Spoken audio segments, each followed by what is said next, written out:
Sometimes it feels like the world ain't very nice, but football is nice.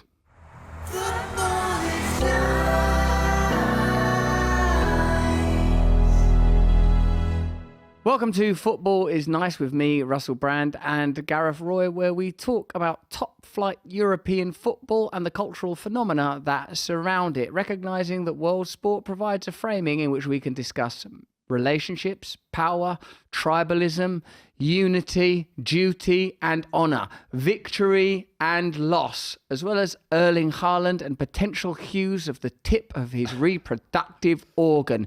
Nothing is excluded here. You might be an American thinking, I don't know what colour Erling Haaland's reproductive organs summit is. And the truth is that neither do we. Neither does anyone We but can speculate. him. No one can stop us speculating, can they? He's beautiful, isn't he? There he is. If you're watching this now, which you can do if you are a member of our locals community, or if you're watching us on Rumble, he's in his Silken City gym jams now. Who's that clasping at him with a long finger like that? So it's a hell of a long finger that person's got. Yeah, Who's he is. out with? E.T.? I've never seen that finger's almost up to his elbow. It's been clasped at the wrist, but the finger's halfway up to his armpit. When people wear outfits like that, it's because they're really good at what they do, usually, isn't it? It's when they're so good at what they do that they can just wear anything. Have you noticed, Gal? A very conventional shirt you've got on today? Come on, I've got a dog lead on. I'm crackers. Look at me titty boobs spearing down on the planet. We've got a lot of things to talk about this week because, of course, the season is at its conclusion, or some would say its arse end. There will be some relegations. Everton, Leicester or Leeds still might get relegated from the top flight.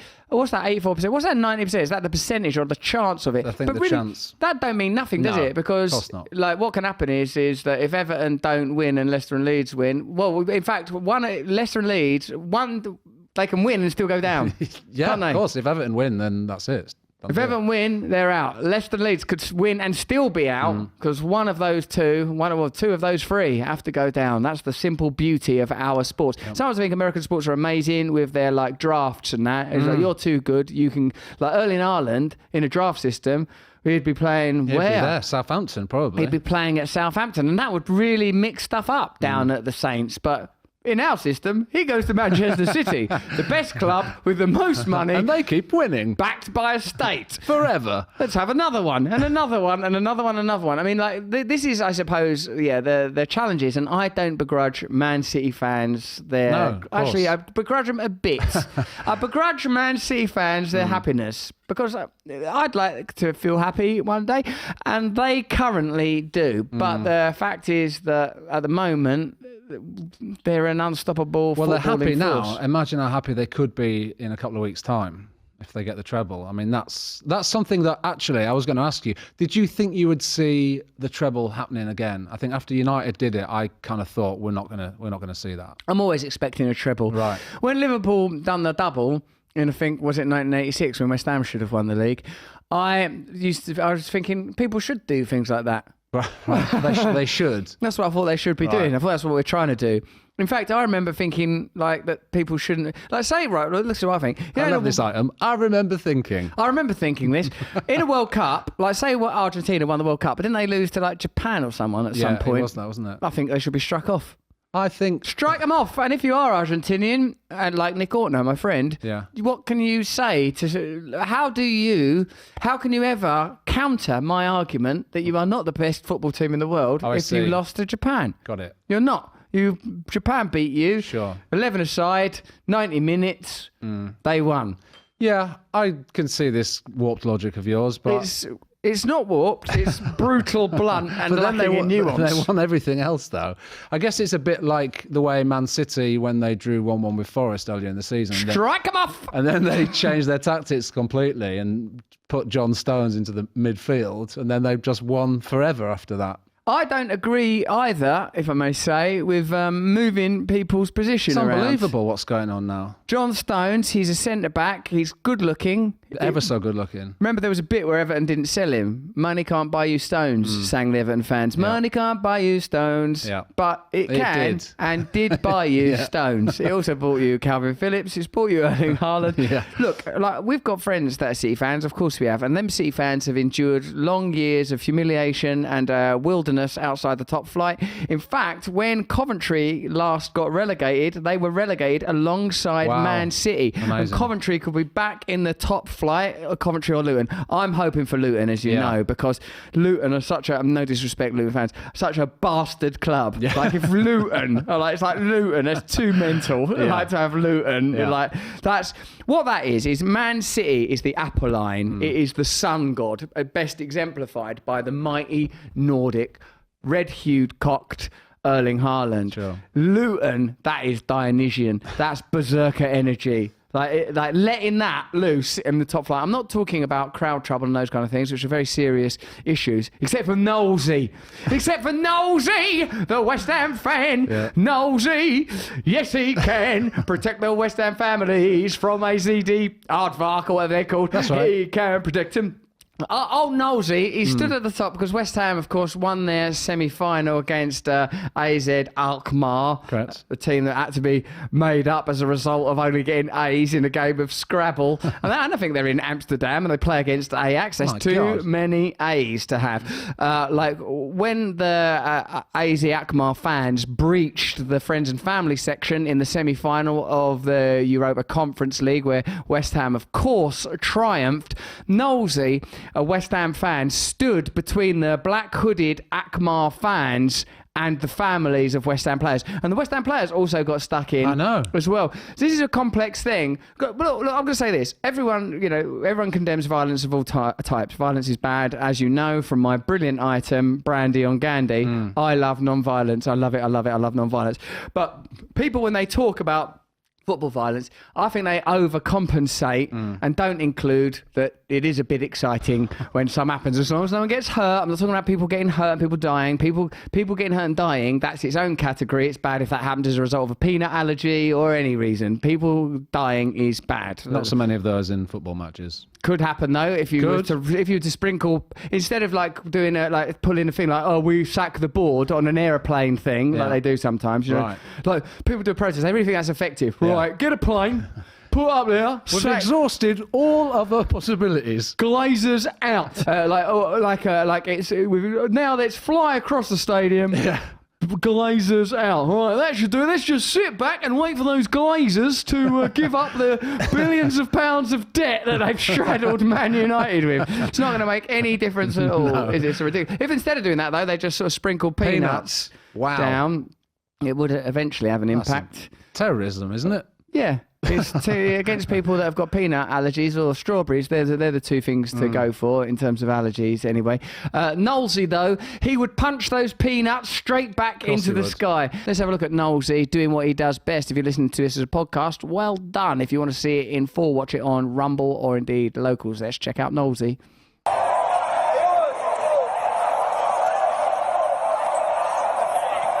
That looks like hooliganism, but it's hooliganism for good. Because Knollsy is a gatekeeper. He's like Gandalf. Thou shalt not pass, or whatever it is. Yeah.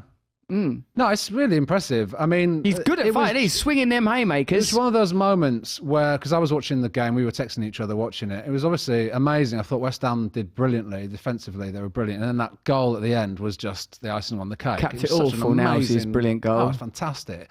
And then obviously like the jubilation, the elation of the West Ham players. I loved listening to the Coles, both of them doing the punditry. They're so brilliant together. Joe Cole and Carlton Cole, both former West Ham players. Joe Cole, a brilliant player. Alex Ferguson famously would always ask the incumbent manager of West Ham, whoever it was over that period, Harry Redknapp most likely, how's young Joe Cole getting along? Joe Cole, of course, went to Chelsea, and I get the sense that he prefers Chelsea because, when you see him on other stuff, you can tell the players that have played for numerous clubs have one that's their special club. Many people that I know that Everton fans don't like Gary Lineker on Match of the Day because he don't mention Everton Never mentions them. He only mentions Leicester and Spurs a bit. Don't mention Everton. No. That's when he got that great goal haul that led to him going to Barcelona. That's right. Mention Everton. And I get the idea that Joe Cole might like Chelsea. But like Carlton Cole went the other way, came from Chelsea to West Ham, beloved by the West Ham fans. Being a guest on Football is nice. It was great when he came on here. Carlton. Oh, love him so much. And like their chat afterwards was amazing. They both called each other Coley. Yep, both Coley. Like, nothing is Coley. Well, I don't know about that, Coley. It's nice, isn't it? It's so nice. That is nice to hear two Because someone people. would have gone, hang on, you can't both be. They go, why not? I'm Coley, he's Coley. What's wrong with that? We're just a couple of Coleys. What, you can't take too many Coleys? Whoever booked those two for the first time deserves a pay rise. It's brilliant. And Coley, I'm talking about Carlton Cole. Okay. He still works at West Ham, doesn't he? I think he's part of the youth that's staff or right. something. He was telling us. Yeah. What I really liked in this analysis, 333, the Lord is with us. What I really liked in this analysis is that, the Joe cast goes, it's disgusting, it's pathetic. This violence is disgusting, it's pathetic, it's disgusting. Because you've got to condemn violence. You've got to really go overboard with it, condemning the violence and everything. And then Carlton Cole trying to describe his own emotional state. Yes. It's so amazing. I don't know what to feel. At one point he goes, I'm elated, I'm angry, I just want to feel normal. He says something like he wants to feel normal. Like someone who just took too many drugs and scared himself a bit, like which I have done. Yeah, and then had to go onto the television to describe how they were feeling rather than be in a bedroom on their own. Here you go. Do this LSD, do this MDMA. You're live in front of millions. All right, I condemn all the violence. West Ham just won. Oh, I want to go home. I just want to go to bed. He's so authentic, isn't he? Yeah. I think that's what's so beautiful about it. You watch them both, and Joe Cole obviously has always had that about him. He's obviously a brilliant pundit. And then Carlton Cole, he says exactly what he thinks. It's wonderful to watch. When he came on our show, and let us know in the chat in the comments who your cult heroes are. He qualifies as a West Ham cult hero, definitely. Like that means to say it's obvious to admire players that have scored great many goals or they're sort of recorded and registered heroes of your club or sports team. But a cult hero is someone who has this sort of this odd affinity with. Well, Carlton Cole, when we told the West Ham anthem for him was Carlton Cole, Cole, always believe in your soul, you're indestructible. Like when we told him about it, he goes, I liked it when they sang that because like it says like I've got to believe in my soul and like, I am indestructible. Like he was actually took it to his heart, didn't he? That, and you can see this in this little bit of coverage. Joe, I know how pleased you are for your former club to see them in a major European final, but distasteful scenes at the full-time whistle. People at home haven't seen what happened. Can you describe what you...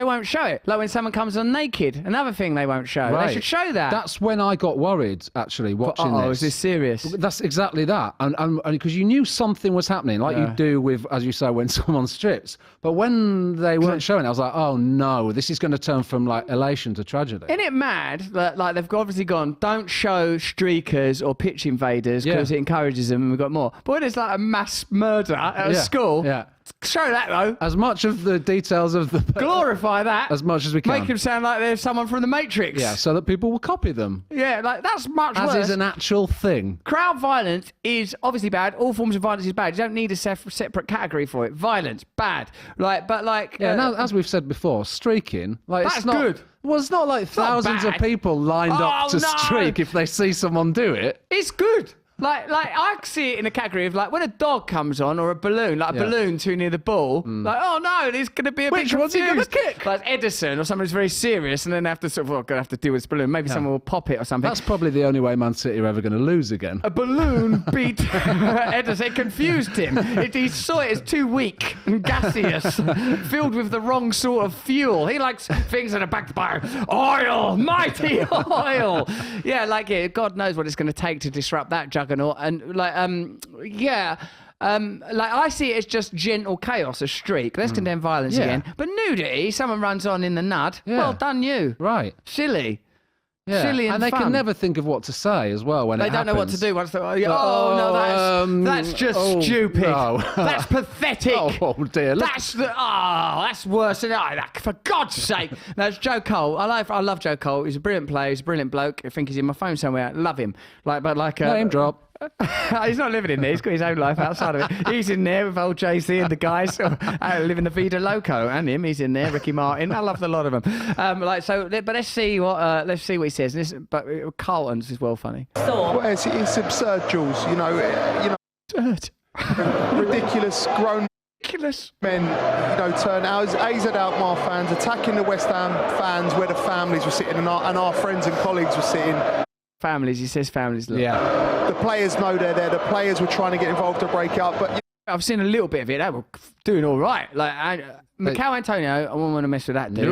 Nope. Because he even during a football match, he looks like he's going to snap someone's spine in half, from a corner. He's massive. He asses goalkeepers in the midriff to their detriment. Yeah. Mikel Antonio, and then I think I see like Ben Rama getting involved though. I'm surprised by that. There's some footballers because he dyes his hair. Yeah, right. And he's quite thin. Those are there's some footballers. No, but it's their families, Ross. That's the thing. If any of us would do this, that's the thing. They right, rushed this isn't across. about who's harder, Razor Ruddock or Robbie Savage or Vinnie Jones, like the old school self-styled hard men, Paul Ince, Keane, Vieira. This is more like my family. Yeah, of course. My family are under attack. you've got to have a look at UEFA, things like that, and AZ Alkmaar to a certain degree because.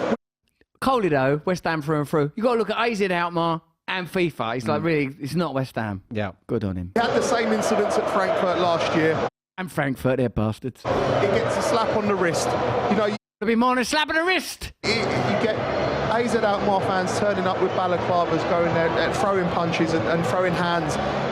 Football's for families. It should be inclusive for everybody. It was just ridiculous. And the players, rightfully so, concerned.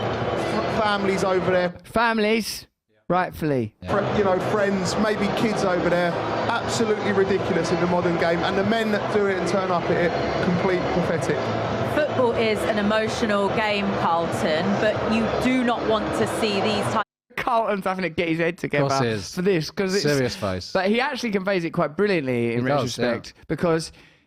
There's been too many things have happened in a short period of time. West Ham have reached the European final. Yeah. There's been crowd disturbances. Players have got stuck in to protect their families, and now they're on the television. Yeah, it is too much. I wouldn't know what to say. Well, let's see how Coley handles it. The scenes at full time, and also it seemed quite unexpected considering it was a game that didn't have much needle in it. There was no need for it.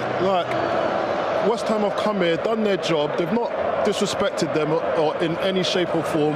Families over there. Obviously, when the last goal like that goes in from 4 nows, everyone's elated. Everyone's happy. You can't suppress your feelings. That's good. You can't suppress your feelings because that's a broad analogy. What do you think goes in the earpiece there?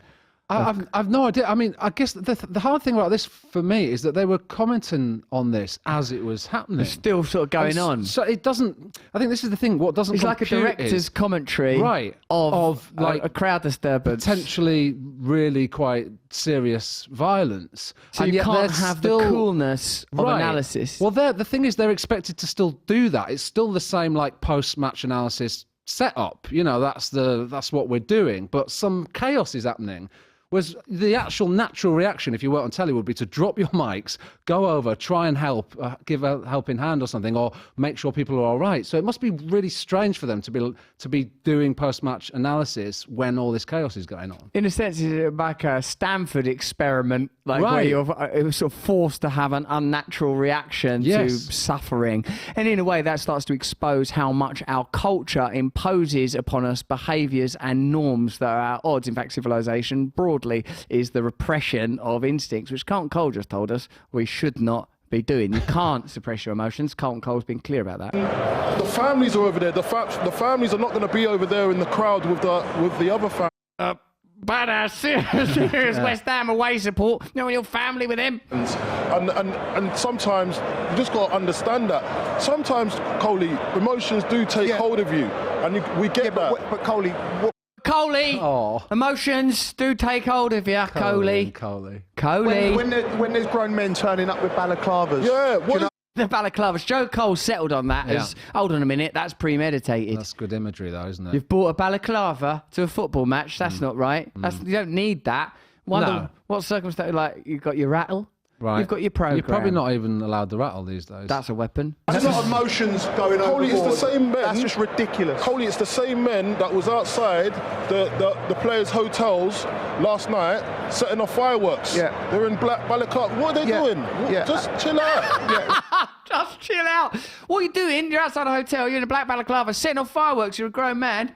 chill out. Chill out. I love Carlton Cole. Yeah. And I'm sorry, but UEFA have to get, they have to nail down, and it's an AZ Alkmaar have to nail down. For so long English football's been in the doldrums. People talk about being hooliganism and things like that, but when they come, we don't see things like that in England. We haven't done for a long time in the stadium, and it's other countries in Europe. We get a bad reputation for it, but all I saw there was absolutely pathetic. We could see the West. So what's funny, I'll tell you about it, is that suddenly, like, your appointed role is to comment. The reason, what did all these people used to do for a living? They're footballers. So what is their area of expertise? Yeah. Football. That's right. What are they discussing now? Social dynamics, the behaviour of crowds, mass psychosis. Yes. They're discussing stuff that not many people have anything other than an opinion on, because it's a complex issue that, as you have alluded to, Gareth, is resourced from sort of social and economic tensions, the power, the ceremonial power of sport. In fact, in a sense, the underlying idea or an animating thesis of our podcast is that football, in creating a liminal space, provides the possibility of a type of discourse and analysis that's too broad and complex elsewhere. Once you establish a set of rules, you can start to see things more clearly, because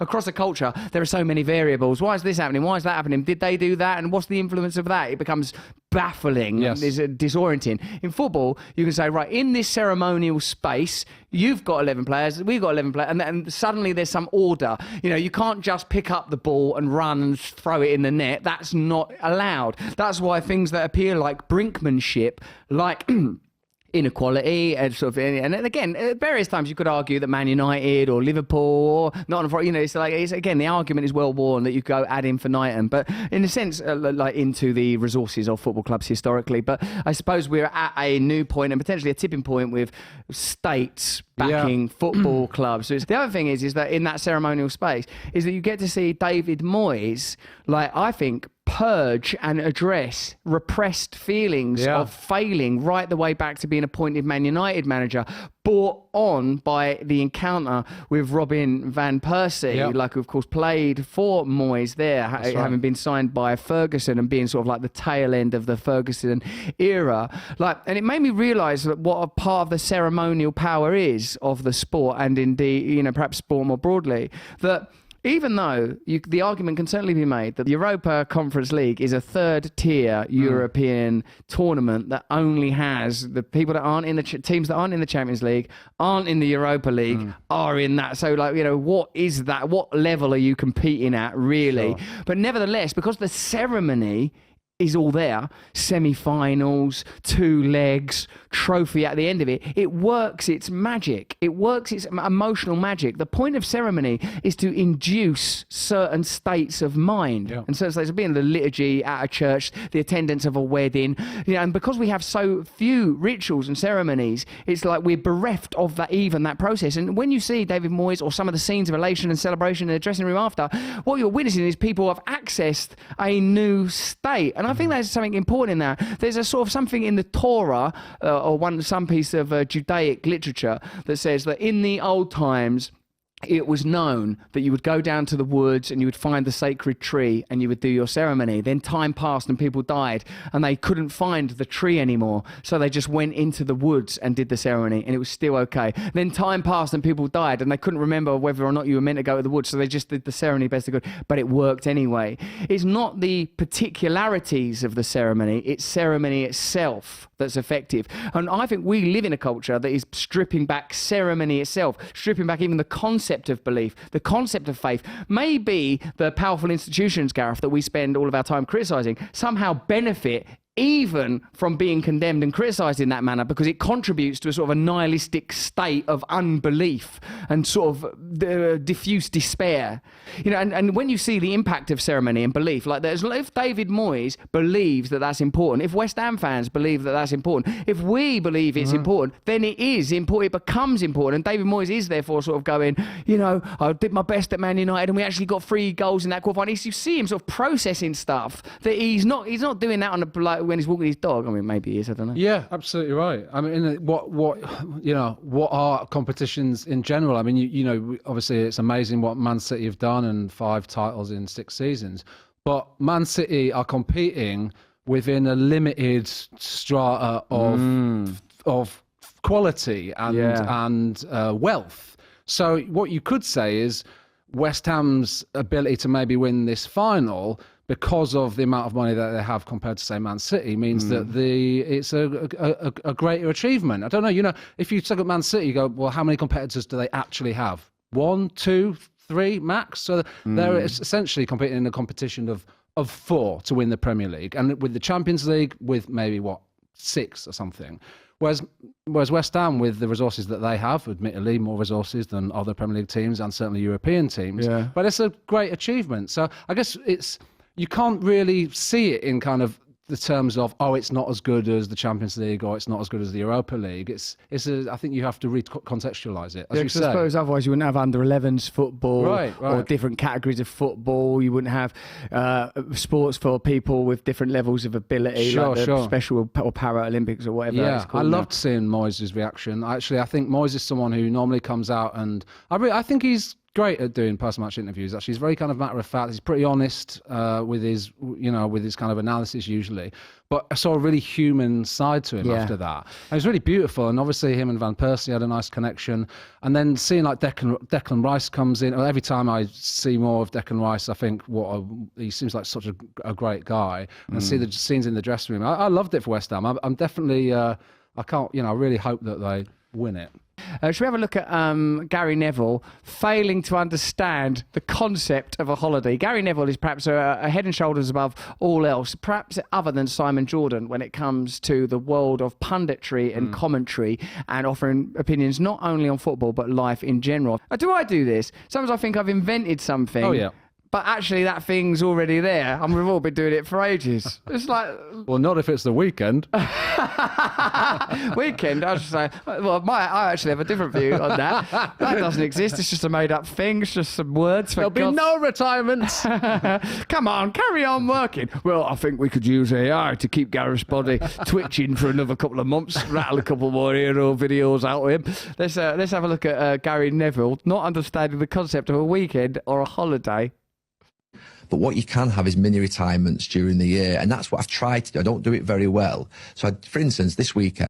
New concept, Gary. Yeah, You're not going to master mini retirements off the bat. No. Right, Gary, we're going to do this thing, mini retirement. All right, give us a minute to fucking get me around it. What is it? Right, Friday... Like, go pub or whatever. Saturday, watch Is football. it like inverted wing backs? Is that what it's like? Yeah, it's sort of like that. Right, yeah, okay. It will take work. time. Yeah, it took Man City time, but they cracked it, didn't they? And then bringing John Stones forward. Right, or Trent's playing midfield. Right, so Saturday, Sunday, it's like the other days, but you're at home with your wife and your kids and that, all right? And then maybe go Benidorm, Marbella, something like that for a week, go down the beach. So, it's going to be all right, Gary. I'm going to Spain Friday till Monday morning. That is a weekend. It's an actual You've not weekend. invented that. I call that's like a mini retirement. Retirement. Hang on a minute. I'll tell you what I'm doing now. I'm doing a fucking mini retirement here. Started Friday. It's gone on Monday though, back to work. So it's like a mini retirement, but it's like the circle of life, like fucking Lion King. I'm going to write this down for Elton John. So that's a weekend. It's a weekend. It's a mini retirement. It's where I basically can say... Ignored it. Some of the blokes just told him, that's a weekend, mate. That's called a weekend. Yeah, no, mini retirement. 3 days, I'm there, and I'm basically taking it. I don't think about work. Now I will, but that's a weekend. I won't think about work. Oh shit, I better get that done Monday though. Thinking about, I wonder what I should probably pull that forward. If I text them now, that's a weekend. Maybe I think Gary Neville is lining up a new vacation business called Neville's Mini Retirements. Right, what we got is mini retirements. Like when you hear them homeless people staying. He has got a hotel. Yeah, he's got a hotel. Oh. I was angry about that. I know you were. Because I stayed at his hotel. And he wasn't there. Because I was in the car driving there. My wife goes, what are you thinking about now? Because she said I looked unusually wistful. And she goes, what are you thinking about? I goes, I'm just like imagining that when we get to the hotel, Gary Neville will be there to meet us. Personally. And that he's going to go, all right, mate. And I was actually imagining all the things that he was going to say. And these were those things. Go on. Hi, mate, I'm so glad you've come to my hotel to enjoy a mini retirement with us and our mini retirement team here at Neville Hotels. And I love what you're doing for society, by the way. You've really put your neck out, put your neck on line, mate. And you're saying a lot of things that really need to be said. It'd be my honour to have you down at Salford. In fact, you can have the box. We've got a box there. And Bex is coming, actually, and everyone's going to really make much of you and celebrate. And that's what I was thinking to myself as I was driving out to Manchester. And when I got there was no one there.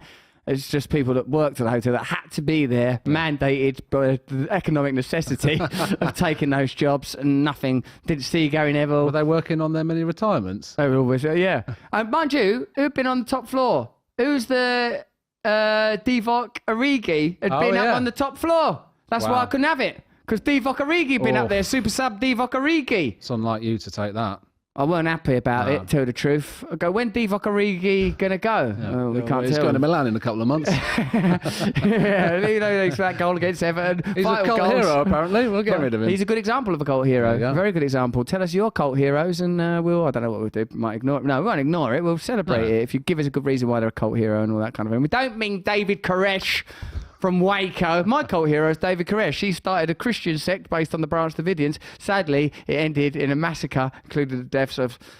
Well, a lot of people died. 76 people died. That's ridiculous. That's pathetic. I mean, what they've done, Coley, right, is the FBI, they've started off by playing like high-pitched siren noises, then they've rolled tanks in, Coley, and it's... No, it's... Did they need that amount of ammunition, Coley? What do you think? Well, I don't know, mate. It seems like they could have, solved that problem through diplomacy, and that what they're trying to do, really, is establish a precedent for, if anyone tries to stand up against state authority, that it's legitimate to use violence against them. Was the Branch Davidians really a fortress, Coley? What do you think? Or do you think it was normally just a house? It's just actually a house. I mean, you can use the word like fortress to make something seem like a legitimate military target, when in fact it's just a house. I mean, it didn't have any fortifications or munitions. I mean, in fact, all they had is a few rifles that were there legally, because guns are legal in this country, Coley. Thanks, Coley. All right. Okay, Coley will be back next week, where they'll be discussing maybe that Exxon or something like that, the oil spill. Be good, wouldn't it? Something like that. Let's just finish up Gary Neville. In this still, if you're watching this on Rumble or Locals, he's looked a bit agitated that bloke said that's a weekend. Yeah, And sometimes some of my best ideas come when I'm on these types of trips. But then in 6 weeks... Types of trips. Still not accepting these words. Weekend, holiday. So accepted across the world. Types of trips. These types of trips that I do, between Friday and Monday, or sometimes week off. Over the Christmas period, I have one of these mini retirements where, during the mini retirement period, we celebrate the birth of this lad. There's this little lad come. Apparently, he was the incarnation of a divine spirit, and we just in my family we say, "Are you talking about Christmas?" No, I don't think so. And over Easter, with an odd amalgamation of pagan ideas built around the emergence of nature, like the egg and chicks and rabbits have nothing to do with Christianity, but also the rebirth of Christ. We eat eggs and stuff like that, and I maybe watch the brilliant Russell Brand film Hop. I've always thought he would win a fight against Tom Hardy. BJJ, bare knuckle, cock wallops, any type of fight, really. I'll have another mini retirement for 5 days or 4 days, rather than thinking you're going to stop for 6 months and... Thinks that they're going to stop for 6 months. That's not a holiday. That's a mental breakdown. No, you're not 70, Gary. We do recognise that you are in your working life. He's the same age as us, isn't he? I'm not going to go off for 6 months or just stop working forever, and go move to Florida, stay down there in La Boca Vista like Seinfeld's parents, and get that Cadillac off my son Jerry. Sort of have a sabbatical. That's not probably going to happen with people like you or I, because we just basically don't work that way. So to have lots of mini retirements during the year is what I've tried to do in the last few years. Mini retirements, really funny. People like you or I. What do you mean, all of us of a particular age group? That's basically what you mean. He's amazing. I feel that Simon Jordan and him have a sort of a tension of who's the pundit that's most moves outside punditry. It's because they can both talk about business as well, isn't it? We like that. Their business. It's a new type of leadership. football pundit who can do football and the business side. Football and business. Yeah. That's all we've got time for here on Rumble, but we're going to carry on with Football is Nice over on Locals. Click the red button to join us there. And of course, you can listen to the whole conversation on the podcast. We'll carry on in Locals in a minute. We'll talk about Big Sam's AI fears. Yep. Football is nice.